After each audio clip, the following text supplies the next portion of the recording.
Cigarette है? Sorry, cigarette के packet में बीड़ी है, बीड़ी। दादा भाई की असली पसंद नहीं है? पीना छोड़ दिया क्या? बिल्कुल नो स्मोकिंग?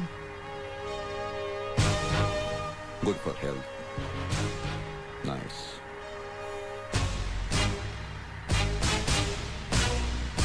बकबक करना भी छोड़ दिया क्या? हैं? अरे भैया हथौड़ा, यूं चुप रहने से कोनो फायदा नहीं होवत। अब जहां जा रहे हो ना, वहां ऐसा आदर सत्कार किया जाता है कि गूंगे भी गजल ठुमरी गाना शुरू कर देते हैं। हम हैं बनारस के भैया उमरे आ। चम्मच खड़ा करो क्या? चम्मच। वो फुर फुर करके चाय पीना भी छोड़ दिया। यार ये छोड़ने के मामले में बड़े माहिर हो तुम। आज ये छोड़ दिया, इसके पहले बीवी बच्ची को छोड़ दिया, उसके पहले तो हद कर दी। अपनी ड्यूटी, अपना फर्ज, अपनी वफादारी छोड़कर सीधे गद्दार बन गए। गद्दार नहीं हूं मैं, नहीं हूं मैं गद्दार। असलियत जानना चाहते हो तो अपने खून के उबाल को रोको अफसरों। ये कोई नौटंकी नहीं है, ये हकीकत है, हकीकत।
ये नहीं हो सकता जंगी जी, तुम समझ नहीं रहे हो, मिलिट्री का मामला है। आज तक हमने तुम्हारे हर मामले को सुलझाया, चाहे वो इलेक्शन का हो या फिर गंदी राजनीति में किसी को खत्म करने का। याद है इस राज्य में आतंकवाद को फैलाया किसने, उसे पैदा किसने किया? बस तुम अब शॉर्ट में समझो, हमको ज्यादा समझाने का आदत नहीं है। उन चारों को किसी भी कीमत पर छुड़ाना होगा। और हाँ, उन चारों में एक मेरा छोटा भाई शकूर भी है, जो हमारे जिगर का टुकड़ा है। और अल्लाह कसम, हम अपने छोटे भाई के नाम का फातिहा नहीं पढ़ सकते। मगर चंगेज, अगर मगर कुछ नहीं, किसी भी कीमत पर उन चारों को छुड़वाना तुम्हारे जिम्मे है। आज तक तुम्हारे हर खेल में हम जोकर बनकर खेलते आए हैं, मगर आज के इस खेल में जोकर। बस चंगेजी, आगे एक लफ्ज भी मत कहना। और एक बात ध्यान से सुनो, राजा साहब जब भी कोई खेल खेलता है तो हुक्म का इक्का अपने पास रखता है, और इस खेल में भी हुक्म का इक्का हमारे पास ही रहेगा। उठा लो इसे।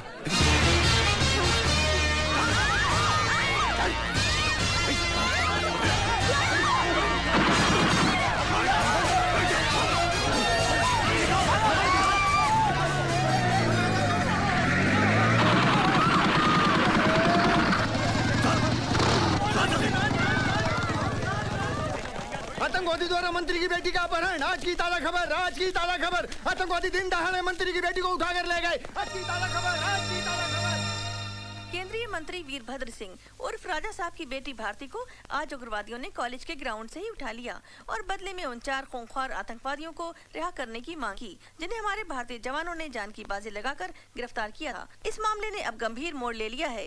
इसका फैसला करने के लिए कार्यवाही कमेटी की मीटिंग कल दिल्ली में होगी।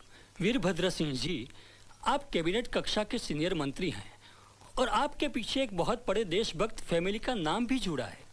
माफ कीजिए मगन भाई, ये देशभक्ति, समाज सेवा, कानून, ये सारे अल्फाज किताबों में बंधे अच्छे लगते हैं।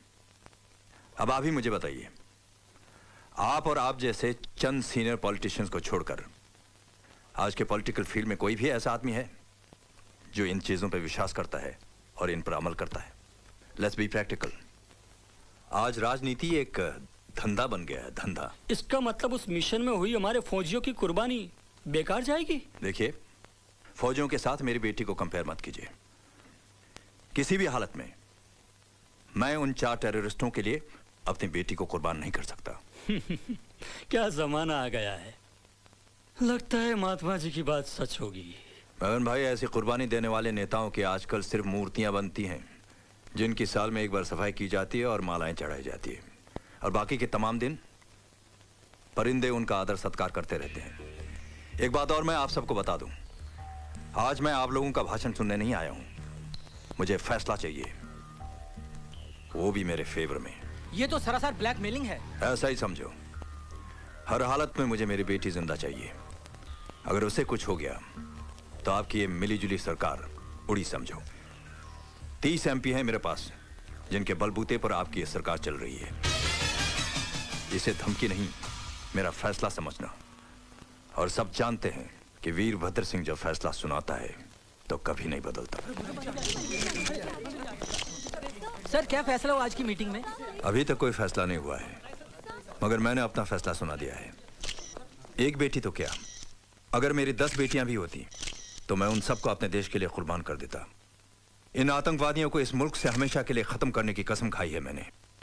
और ऐसे मौके पर अगर हम जैसे लीडर झुक जाएं तो इस देश की जनता का क्या होगा, इस देश का क्या होगा? सर एक मिनट, सर रुकिए तो। सर फिर कमेटी का फैसला क्या होगा? अब फिलहाल उसके बारे में मैं कुछ नहीं कह सकता। हाईकमान का जो भी फैसला होगा वही हमें मंजूर होगा। केंद्रीय मंत्री राजा साहब की बेटी के किडनैपिंग केस में आज अचानक नया मोड़ आया, जिससे राजनीतिक गतिविधियां और तेज हो गयी। कार्यवाही कमेटी की मीटिंग में पर्दे के पीछे कौन सा राजनीतिक खेल खेला गया कि राजा साहब के न होने के बावजूद भी हाई कमांड ने ये फैसला किया कि उन 4 खूंखार आतंकवादियों को राजा साहब की बेटी भारती के रिहाई के बदले में छोड़ दिया जाएगा। इस मामले में हमारे दिल्ली के संवाददाता की एक रिपोर्ट। मनोज, क्या तुम बता सकते हो कि चारदीवारी के पीछे खेले गए इस खेल का असली हीरो कौन हो सकता है? राजनीति में कुछ भी हो सकता है, मगर यहाँ दिल्ली में ऐसी अटकलें लगाई जा रही है कि गवर्नमेंट गिराने की धमकी देकर राजा साहब कोई खतरनाक खेल खेल रहे हैं। मगर इन सारी बातों पर अब तो पर्दा पड़ा ही रहेगा, क्योंकि आज रात को ही उन 4 आतंकवादियों को छोड़ दिया जाएगा और भारती अपने घर वापस लौटेगी और उसकी इस वापसी का राज हमेशा राज ही रहेगा। मनोज बाजपेयी, नई दिल्ली, आज तक।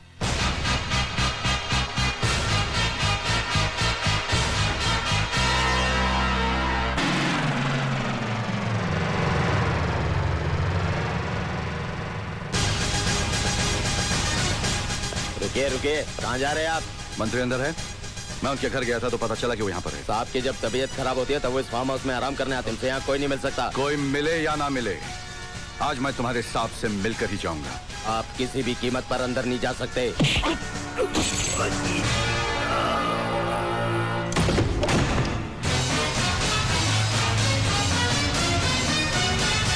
पता नहीं तुम जैसे गद्दार और देशद्रोही नेता का असली रूप हमारे देश की अंधी जनता कब देखेगी। कल तक तो टीवी इंटरव्यू में बड़े बड़े भाषण दे रहे थे कि मेरी एक बेटी तो क्या, अगर मेरे 10 संतान भी होते तो मैं उसे देश के लिए कुर्बान कर देता। और एक ही दिन में सब कुछ बदल दिया, करवा दी उन 4 कमीनों की रिहाई अपनी बेटी की जान के बदले में। अरे शर्म आती है मुझे तुम जैसे गंदे नेता को देखकर। मेजर, तुम अपने हद से आगे बढ़ते जा रहे हो। अब एक फौजी की खोपड़ी गर्म हो जाती है तो अपनी हद ही क्या, दुश्मन की सरहद भी पार कर जाता है।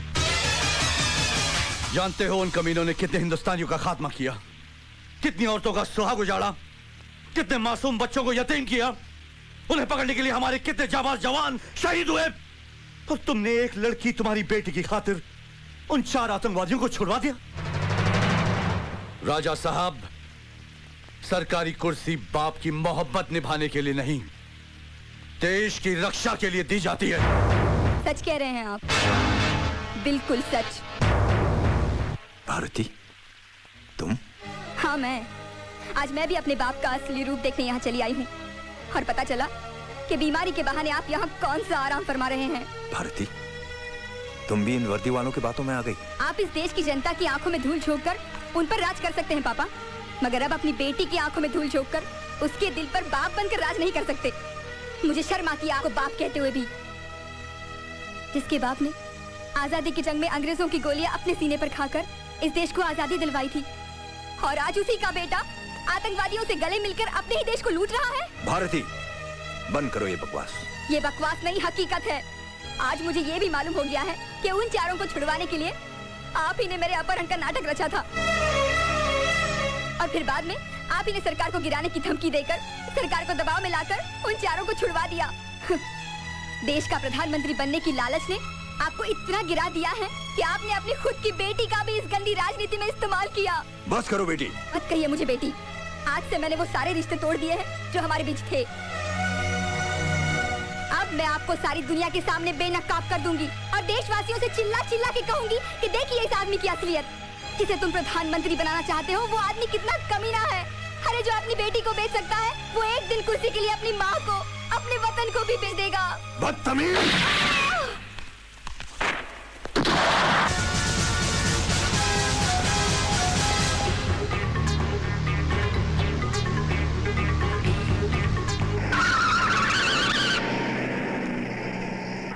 वीरभद्र सिंह आतंकवादियों से मिला हुआ है sir. What? That's not possible. उसने अपनी बेटी को भी मार दिया सर, अपनी असलियत छुपाने के लिए। जी हाँ, वो इस वक्त मेरे कब्जे में, मैं उसे हेडक्वार्टर ले आ रहा हूँ सर।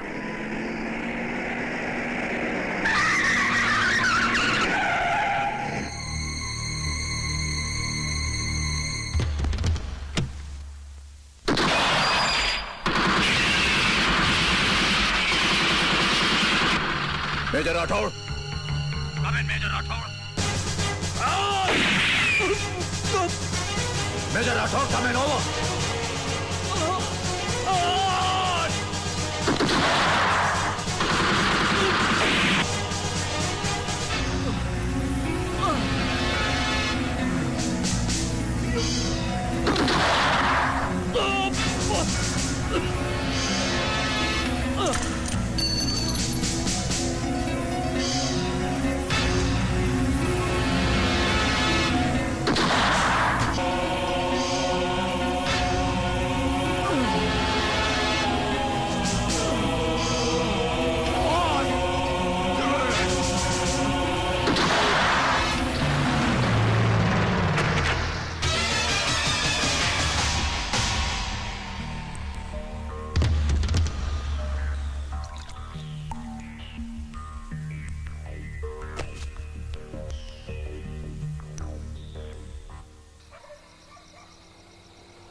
मेजर राठौर!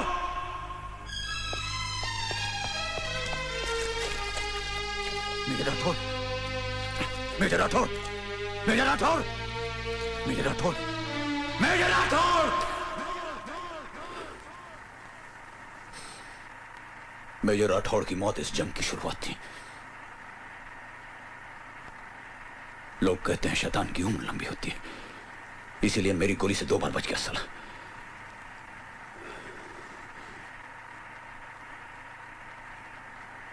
हालात फिर कुछ यूं बदले कि मैं अपना मिशन पूरा नहीं कर सका। एक सच्चा सरदार मर सकता है लेकिन अपने बाल नहीं काटेगा। उस दिन वाहिगुरु के सामने अपनी आंखों में आंसू भरे मैंने अपने हाथों से अपना रूप बदल डाला और मजबूरन वो सब कुछ किया जो मेरे धर्म और तबीयत के खिलाफ था। कहानी यहां खत्म नहीं होती। इस दुनिया में मैं एक अकेला इंसान हूं, एक अकेला बदनसीब इंसान जिसने जीते जी अपनी बीवी को विधवा के रूप में देखा हो। सच्चाई ये है सच्चाई।